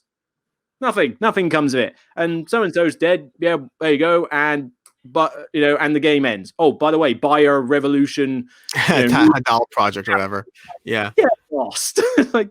So I understand why people like Time Stories. To me, I think I walked in expecting a mechanically rich game. This is like one of my first real narrative games, and it just wasn't to me mechanically rich, and so I was constantly disappointed. I was like, there's mechanics, there are, but it's mostly discovery and exploration and then taking what you learned, which I almost think if I played it again, I might enjoy it because I have grown to appreciate that style of game in different games. But I was walking and expecting one thing and got something totally different. I only played it once, by the way, so full disclaimer there. And I was just let down by the experience I actually had. Yeah, I knew what I was sort of getting. It's like, right, artwork's beautiful, panoramic pictures. I love it when cards do that. I thought I love time travel stories. So this, like the first scenario was a gritty horror style one. It's like, oh yeah, this is brilliant. The problem was it was very dependent on the individual scenarios, and sometimes you just got some that just weren't mechanically well, or the theme wasn't interesting, and then it just got worse and worse. It's just like, you peaked early. It's like you peaked early, and then by the end of it, it's like I'm done with this series. It just didn't work. But yeah, I think at the moment it's rated a 5 because it is very much an average. Like you asked me this at the start, 9 or a 10. You asked me at the very end, 3, 4, whatever. A lot of people were really let down by the end. I remember that. Yeah, so it's kind of, I thought, right, it's average overall because I had to kind of think, what do I rate it as a whole? And it's like average. I don't regret playing it, but I just hated how it ended. It didn't work. Right, not many left. I don't know. Hey, not one. I like seeing your ratings. Trajan. Trajan is as I can so you don't spot him. But Trajan is a Stefan Feld game that I played once and moved on from. It's not similar to Concordia. It's not going to be that I thought it was, well, actually much worse than Concordia. Concordia I actually like. Trajan is a game that I enjoyed it. I felt it was very Feld-like in many of the things, but I didn't feel it did anything that made it stand out from the crowd. Stefan Feld has a lot of games that provide a lot of different ways of scoring points, and I would say most of them, the ones that I've kept and liked, have done something that I can point to as what was so good compared to other games. Trajan was to me a completely mediocre Feld game, a solid game. I wouldn't turn it down. I just have no interest in actually owning it or thinking that it is in any way better than many other games out there. Oh, I'll turn it down. Clearly, a 3. I would turn down a 3. There's stuff I hate a lot more though. This one doesn't make me like angry or anything like that. That's be like 1s and 2s for that sort of thing. This one is more like the pinnacle of boredom. Okay. I mean, I'm in the minority like mad, and like I say, Johannes and Sunniva will have my head off on a regular basis because they are Feld fans and I can't stand Feld games. But I think Amerigo is the only Feld game I liked, and even then that left the collection eventually. And I think it was all down to that cube tower. Yeah, but the rest of it, say, kind of like they feel like Euro games, but they just feel like more Euro game-ish, more Euro gaminess as opposed to anything different. This one, though, I didn't mind the man-color mechanic as a mechanic. I like it in 5 Tribes and stuff like that. It's used well, but here it's like, why are we doing this via Mancala? And then it felt like somebody went up to Stefan Feld and said, look, we need a game from you stat. It's like, well, I don't have a game, but I do have in my sock drawer about 6 of these other little mini ideas I had. And it's like, I could, no, well, we need one of them. It's like, well, how about I give you all 6 blended into each other? And it's just nothing relates to anything in this. I don't disagree with you at all. I felt Trajan was the epitome of Feld being Feld. Again, I happen to think it's solid. I just didn't, nothing stood out. There was no reason at the end of the day to say, this is why you should own this one. Castle of Burgundy, I can tell you why you should own it. Bruges does so many things fascinating with the cards. Amerigo, even though I didn't actually keep the one, Amerigo was very different. It was the first Feld game that took Feld-like mechanics and introduced it to an exploration game. And I agree with you, the Cube Tower, while initially a cute little gimmick, I think it lost it for me over time. But many Feld games, I can say what it did better. Bora Bora has the dice, the tenseness of choosing high versus low dice is very solid. Trajan to me was just Trajan. Didn't actually do anything for me. Yeah, is there a church track down here? Because every Euro game has to have a church track. Yeah, we'll get some tokens up here. Flip these over here. Grab a tile over here. It's like, what are we doing? What is the point? It felt like that. It just couldn't latch onto it at all. I mean, that was. I kind of agree with you. I can't call it bad in the sense of it's mechanically deficient or anything like that. It just nothing was no excitement in it. Yeah. I can't even, it's one of those bad movies you watch that isn't so bad it's good. It's just what's the best one I'm gonna go for? Probably was it Keanu Reeves? He did a reboot of the Alien one. Really? What did he do? Keanu Reeves, I don't know. Man from Tomorrow, the man's something. That sounds like a familiar name, but I never watched it. I can't remember what it was. It was a re-implement of an old sci-fi film with like somebody comes down from space and everyone's asking questions or so, but I just remember it being like really, really boring. It's like, it was not bad, it's just you just got bored watching it, and that's kind of how I went with this one. All right, what have I got? 4 more. That's not too bad. I'm not going to do any backups because it'll go too long otherwise. It's Twilight Imperium. So I can't agree or comment or disagree anything. I have Twilight Imperium 4th edition on my shelf. I feel it's a game that falls into the category of a game I must play at some point, but I haven't actually played it. My overall impression of it is I think it will be a solid experience that is not deserving of the playtime. That is my initial impression, but I haven't actually played it, so I can't say anything yet. Fair enough. I do enjoy it. I gave it a 6 now. The biggest problem is just practicality. Yeah. Empires of the Void I can whip out in a couple of hours, and other space games usually do a bit shorter. I've played this 3rd and 4th edition. I have had enjoyable plays of it, but I just cannot see why I want to spend 6 to 8 hours playing a space game, which generally ends up like this, where everybody starts at the edge of the board and then everywhere homes in on the middle planet and just ends up in this big cluster where you can't tell what's going on, as everyone's shooting the living daylights out of each other. And that's going to be my problem with it, because I'm looking at it and I haven't played it yet, but I like area control. I like powers and abilities. I like civilization. I like depth. I like all that. But this game is going to have to be 2 or 3 times as good as the other games in that genre I like for it to be worth continuing to own after that initial play. I'll play it once and I'll be like, let's see, was it epic or not? Because I have to commit to that. It'll be epic, but it would just be 6 to 8 hours worth of epicness. 2 friends of mine own it. They can happily own it. And if they want me in the game, I'll join in for an event if it's like, oh, I get to see you. But it's weird. This is meant to be like a 4X game, but I don't feel like there's any X in it apart from expand and exterminate in it. Because you got to build up your forces and that. Okay, cool. You build a few bits in that. Yeah. You blatantly exterminate because pretty much 75% of this game is shooting each other. But I never felt that you had the exploit and explore bit from it, because the whole map is already there at the start. You're just going to a hex to go on a planet so you can go, oh, there's that resource or there's a card or something. Unless you throw in an expansion element which says you go to this planet, this happens. There's no real sense of exploration. And even then, that module, when it was thrown in 3rd edition, was just far too random, because sometimes you go on a planet, it's like, oh, I get bonus stuff. That's great. Another one, the pirate fleet wipes out your trading ship, and it's like that's a massive setback. It didn't work with that. I wanted more from the other stuff. I wanted more of the political stuff. I wanted more of the. I mean, the tech tree stuff's good. I mean, that's usually what I end up doing. I end up just. These are my favorite part. They're the reasons I play these games. I like upgrading and developing powers and abilities. It's my thing. Yeah, but I just never enjoyed the combat side of it. So I usually found myself staying in my own base, not turtling, but just kind of going, you know what? I'll just keep back. Here's all my techs. I'll do some training with you guys. And I'm more like I'm the guy funding the war effort. Is that, okay. I'll take the Aslan race, the cats or whatever, the lion race, also the expert traders, and it'll be a case of, right, well, I've got stuff to do, so I need trade, but what, you want some trade so you can go kill him over there? Yeah, go be my guest. So have fun.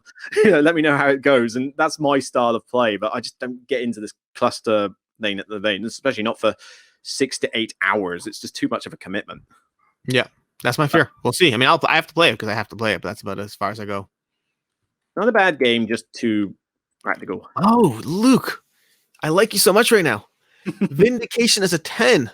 Good on you. Okay, Vindication is a game, speaking of criminally underrated, although, again, underrated is a fascinating conversation in itself, but Vindication is a game that I absolutely love it. It's my number 10 game of all time. I literally just finished filming my top 10 through whatever one. It's my number 10 game of all time. I adore the puzzle that this game presents. I'm intrigued by the Chronicle expansion that will eventually be coming and see how that plays out. But ultimately, the Vindication as is a puzzle of trying to figure out how to move around the board, utilize a location, turn this into that, and then go back 2 steps to utilize that location, upgrade your mount, move 3 spaces away. It is an economic puzzle of how to do all this stuff, wrapped in a sort of theme of a game, but I don't really care about that. I just like the cards, I like the puzzle, I like the variable play. The exploration's over within a few turns, but that's just really just a setup to the puzzle that you have to figure out. And I love the variable endgame mechanics. I adore Vindication and everything about it.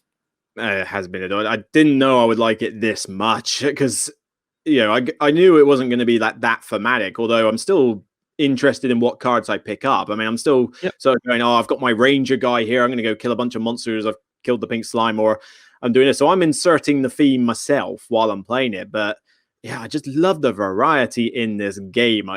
Every time I'm playing it, there is a different way I'm playing it. Do I care about vindicating myself? Nah, I'm going to do this. I'm going to have a big posse of people. I throw in the pets. So, am I going to have a bunch of pets everywhere? Am I just going to build up character traits? Am I just going to be a Tomb Raider, go kill everything? It's the fact that I don't feel... I mean, we've mentioned scripting a lot with a lot of games. This is one of those games that doesn't feel scripted at all. Mm-hmm. You may have a starting companion that might suggest maybe this route, but you don't have to go even close to it. Even your secret goal, you don't even have to pay too much attention to. And even then, it's a small bit on the side. It's not even like... it doesn't drive your whole game. At best, it drives a side quest. Like it's the game is and the Chronicles mentioned, I'm very intrigued by, because it's going to add that aspect of every time you pick up a card, there's a choice and a story and an actual game mechanic as well. And it will see. I'm curious whether that will add game time or just will add game depth in addition to game time, or just game time. But yeah, I need to play with more of the expansions. I currently have Leaders and Alliances I haven't touched, and I have a whole bunch of the modules, only some of which I've implemented so far. But I adore playing this game. It is 90 minutes of pure, how am I going to win this time? Yeah, the modules are hit and miss because some of them are better than others. And I haven't even used the main expansion that much. I mean, I could happily just base the base game of this. Yeah. Because that's what worries me with Chronicles. It's like the concept sounds great, but I'm just worried that it will get too bloated, or it'll be another module that doesn't get played with new players, because that's the thing. Tom, whose picture you're looking at there, Tom said he said that he feels Chronicles adds a ton to the game, versus he feels Leaders and Alliances is a good expansion if you want more. Like, he thinks Chronicles is a far more key expansion. Now, obviously, he's saying that as someone who's currently was selling his newest expansion, but the way he talked about both of his expansions, when they both in theory are their products, made it sound fairly genuine. So I'm intrigued. Again, I'll get it, and if it doesn't add to the experience, I just won't play with it. That's fine. Yeah, he's acknowledging that the first expansion was not an essential one, and like it's just if you want it, and it's like good, because that's kind of how I felt. It's like I don't use it very often. It's just there. Some of the extra cards for the decks, I think I was more interested in, but it's just like, I've got it, I own it, but, just don't mess it up. I don't want a reason to sort of go, the expansions suck for this game, but just variety, choices, everything. I think a friend of mine played it, and literally his goal for the whole game was he was going to ride Mothra. I showed him the mounts, and he just basically went, I'm riding the Moth. So that was the whole goal. Once he got to that point, he wasn't even sure what to do after that. Well, you can do a lot. When you can move that far, you can do a lot. Yeah, you can move around quite a bit. Although I still think that Jim Henson Productions needs to sue this company for the third mount, because the third, you've got the foot, then you got one horse. The last one is the moth. The third one, I can't get a picture of it, but it's basically looks like the Landstriders from Dark Crystal. Interesting. I don't know if I could find it easily. I mean, Landstrider. Well, I mean, that's the Landstrider from Dark Crystal. So they had this kind of like ear thing there. They were creepy as anything in the basic ones. And side note, if you have not watched Age of Crystal Resistance, get a Netflix subscription. That's and watch Netflix one. Yeah, I think I have. Yeah, that fantastic. And they cancelled season 2, which I'm furious about. I hate the fact that it's too expensive to make. Oh, but you could make your stupid reality show about home improvement. No, come on. But I mean, I can't bring up I don't know, Landstrider, Vindication, board game. Maybe it will bring up. I tried pulling up my side screens and nothing pulled up. I'll pull up the actual base game later. Yeah, it was more for if people had seen it, but now it's just you look at the third mount and just tell me that doesn't look like a Strider from Dark Crystal, or wasn't inspired by. Put it that way. It's more like I found it amusing when I saw it. I'll take a look. All right, I've only got 2 more, so we'll try and run through. Viticulture. So, Viticulture is the Stonemaier game that I am holding on to hope that it will be like amazing for me. Like I've liked every single Stonemaier game. Some I like more, some more than others, but my favorite actually, whatever. Either way, so Viticulture is one that I have it on my shelf. I have the Essential Edition. I have the Tuscany expansion because I've been told I have to try it with the Tuscany expansion. Even though my first play, just go for it. And I'm holding out the hope that it will be as amazing as people keep telling me. But sadly, it falls into the category of a game that I own but have not played. Oh, I have not played. How's that? I know. It's time, attention, new games. It's always a struggle. Yeah, no, the feeling. I've loved it as well. I mean, I like wine in general. Also, I'll tell you, looking at it visually, it doesn't pull me in at all. The only reason it's on my must play list is because enough people have told me to play it. But it does not, it just looks so dry. I have no interest visually. Really? I'm just ignoring what my own senses. I mean, these images are not doing it credit. I must admit, these are some pretty faded imagery here. These are the images I see when I go to look at the game. Well, the problem is it's the most recent, and people have just done it with their smartphone in bad lighting or something. Yeah. But I mean, color-wise and the theme of it or something. I mean, that attracted me pretty soon after I did. Now, the thing I do say about it though is that it'd be anywhere near a top 10 game for me if it didn't have the expansion stuff in it. That's the one thing. I like it when it's just its base game, like base essentials as it's called now. That was a stupid marketing idea, but I need to have some of those Tuscany elements in there. I need the revised board. I want the structures. You throw those in, and my 10 out of 10 game. But it's just like without that revised board, I know it does suffer a little bit. So and annoyingly, they didn't put the board in essentials. Yeah, and I've heard that enough from enough people. This is one of the few games I plan on diving in with the expansion. Usually, I would hear it and still dive in base game and then go to expansion. But everyone I've talked to says play it with Tuscany. It makes the game so much better. That's the thing, because I think it used to be like just under top 50 for me with the normal thing. It's like, oh yeah, I really like this, but I wish it had a bit more. And then as soon as the Tuscany came out for it, it's like boom, straight up. It's one of those. I mean, they call it Essential Edition, yet they haven't put in the stuff that actually makes essential. So it's kind of defeating the own purpose of the word. But I love it. Yeah, you got to put up with the weird theme disconnect that grapes age over time, which is kind of odd. But you've got to abstract it to an extent. But I can live with abstracting. I will give a game a lot of room to hang itself as long as it delivers a good game. Yeah, I mean, that's like the one minor thing. It's like, grapes aging. But everything else, I mean, if I want to do big wines, small wines with the structures, you don't even need to make wine. Sometimes I 2 structures. I got a cafe and a restaurant, and I just made points out of them. You can do a lot of different paths. People give it flack because they go, oh, there's a lot of luck in the cards. There's some luck in the cards, yes, although the advanced cards are multi-choice and usually fine. But I can think of worse scenarios where a 90-minute game, has a lot of luck in it. I mean, I would argue there's more luck in Terraforming Mars than this one, but Terraforming Mars definitely has luck. Not even a question. I mean, I love Terraforming Mars, but there's certainly luck in the cards to a degree. The question is how much. Like, I mean, not to dive down to a whole rabbit hole, but like Tapestry had an overwhelming amount of luck. And so like I happen to enjoy Tapestry solo because I don't mind having that luck degree against the game. But with other players, like I don't mind losing a game. I just hate losing a game by 100 points when I'm like, it's the fact that you got the Tapestry cards and you got that faction, and I hate saying those things at the end of the game, so I'm just going to smile and not say anything. So Tapestry multiplayer I don't like as much. Tapestry solo I appreciate it. But yeah, luck is always present when you have cards. The question is how wild and vast is that luck differential? Yeah, this one, I think the theme helps me forgive it a bit more. Dry Euro, and it had that luck. I mean, I found that with Bruges that you said earlier or something. It's kind of like, this is a dry Euro, but card system is interesting, but I'm randomly drawing the cards hoping I get the combinations I want. It's like, that didn't... It's a valid complaint. I couldn't latch onto it as much. This one, I'm kind of like, yeah, I might get a card that doesn't necessarily help me at this point or is really good for me. But at the end of the day, I'm making wine. It's hard for me to play this game without actually ordering a glass of wine at the cafe or drinking one myself or something. Because it's kind of like, you kind of have to. So, coffee roaster with a coffee. It has the same thing. Right. Oh, blimey, hour and a half. Well, there's only one more, thankfully. This has been fun. I'm cool. I don't mind long videos as long as they're fun. Wingspan. Oh my gosh, going for 2 Stone Mag games. Oh, you rated 10. Oh, I know this because you commented on my Wingspan versus Everdell video. Wingspan is an excellent game that I do think is excellent. I do own it. Again, any game I own that I've played and still kept, it means I value it a lot. Wingspan is a solid experience that I think for me, I pull it out with depending on the player, on the people I'm playing with. I find it to be, and it's, let me start, these 10-second reviews are not working. Wingspan to me should be the definitive entry level engine building game. It does a lot. It gives you a lot of things to do. It's simple in its rules. It does build an engine and is rewarding as you play through it.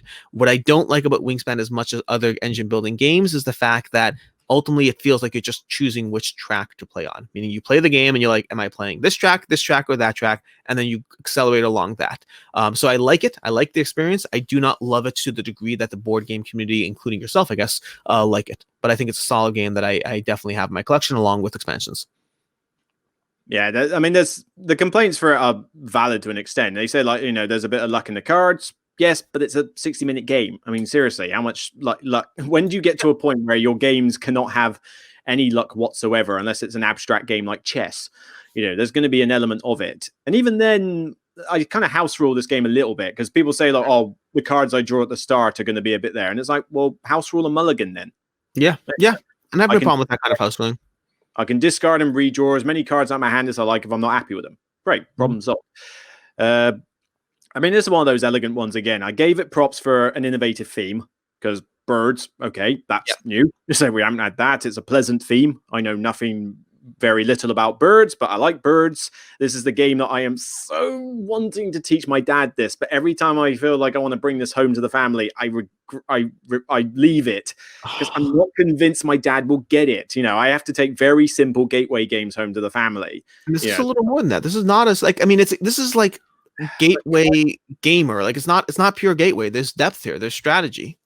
But that's what I mean. There's a lot of I mean, they're blatantly going to not know how to play it well, but that's not necessarily a problem. But I'm just worried that trying to understand all the card powers is going to throw them off. But I've promised him next time I'm bringing it home. I'll just have to try it and see what happens. But he is a bird nut. He's got binoculars. He knows it. He can identify the 20 different birds that go on their bird table outside because they live in. That might be enough. That can pull people in.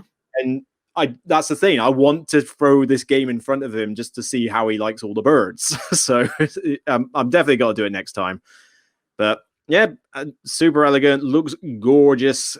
And I think, like I say, I think it's just the smoothness. 60 minutes for someone like me who's, like us, who's played a lot of games and that, it's so easy to get into.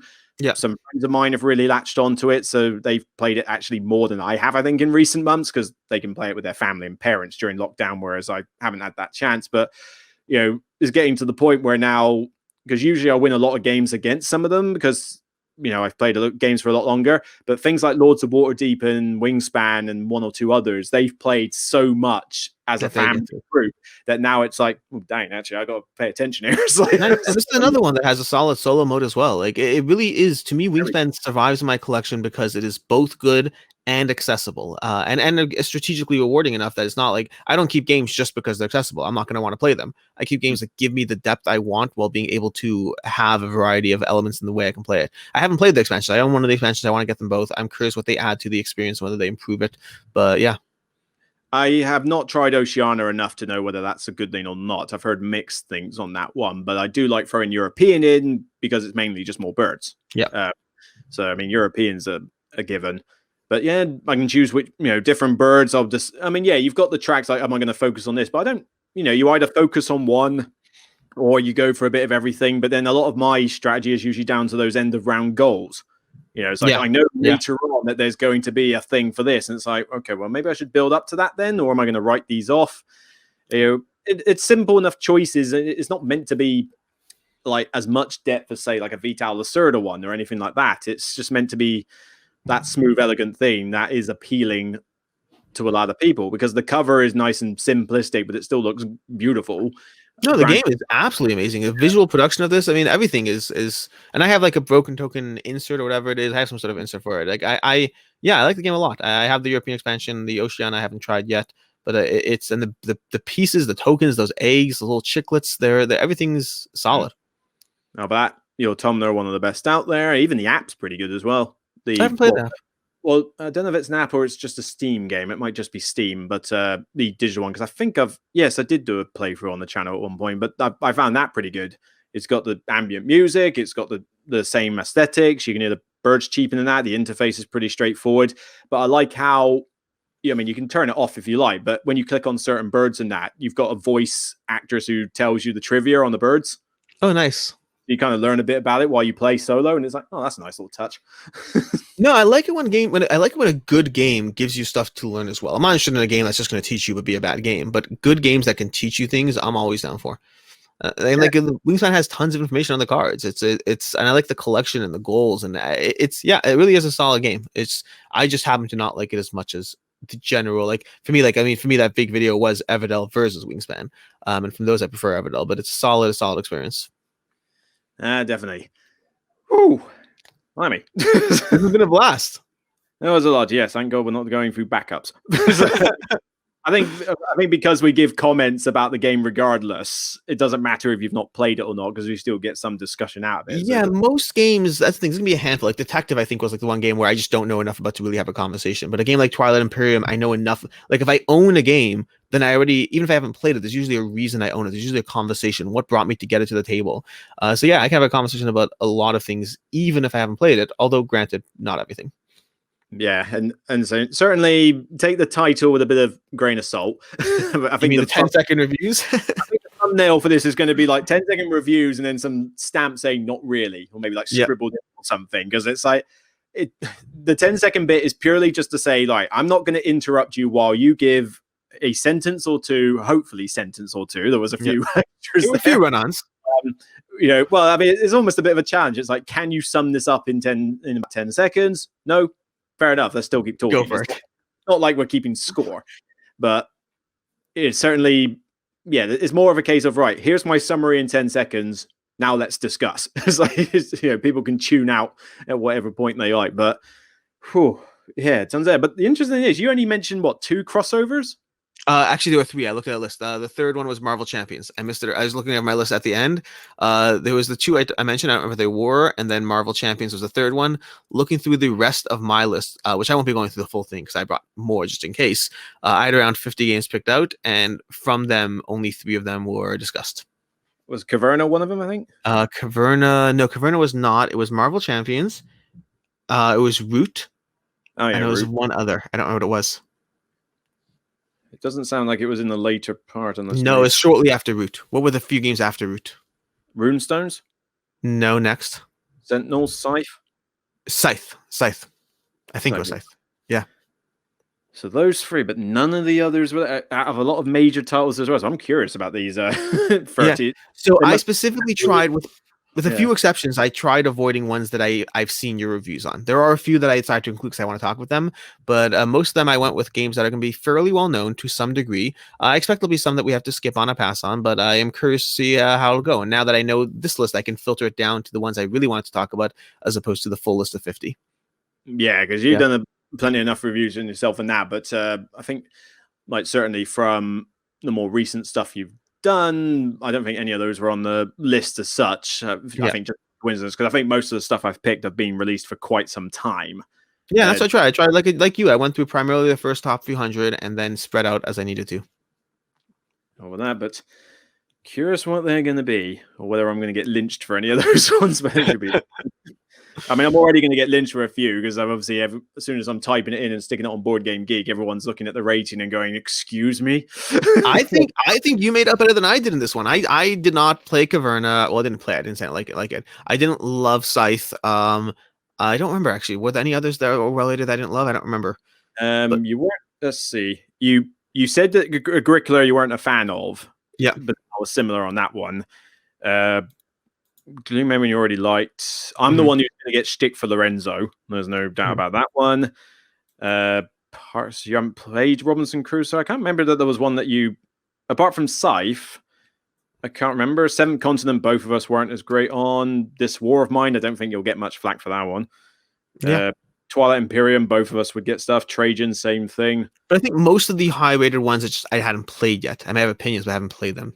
Yeah, I don't think it's come down to the thing of like, oh, I hate this, therefore get flagged. I think it's more that there's a bunch of popular ones out there where everyone like me is going like Viticulture and that's like, hurry up and play it. So, I do need to play. I need to play Viticulture. Really, I need to get to the table. That Caverna, there's a bunch that you really pushed me that, and 2 or 3 that I need to acquire as a result of this conversation or looking to acquiring.